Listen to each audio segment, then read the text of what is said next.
Македонија не бега од реформи, ниту од исполнување на копенхашките критериуми. Тоа го покажала сите овие години, а го покажува и сега со спроведувањето на реформската агенда, поради која прва ги доби средствата за предфинансирање од планот за раст.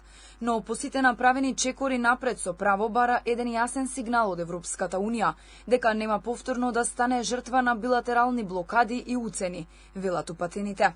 Не затоа што сака да го заобиколи процесот, туку затоа што сака тој конечно да биде фер и предвидлив. Експертите се децидни дека ставот на еврокомесарката за проширување Марта Кос го потврди стравот дека Македонија не е заштитена и покрај сите отстапки кои ги направи во минатото. Убедувањата дека уставните измени ќе бидат последното барање од Бугарија, кои ги мантраше предходната владеачка гарнитура, не држат и за тоа стигна потврда и од Унијата.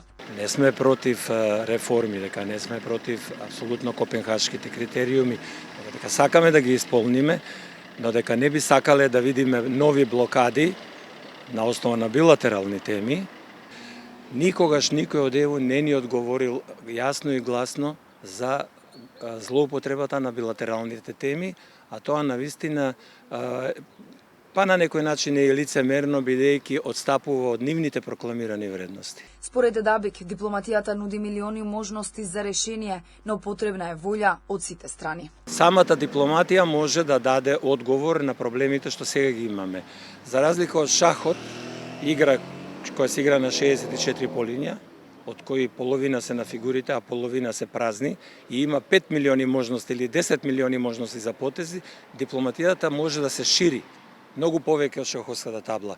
Вие можете тука да ставите милион теми кои се од заеднички интерес, кои се долгорочни, да се стават на маси, да се преговара во еден интегриран пристап.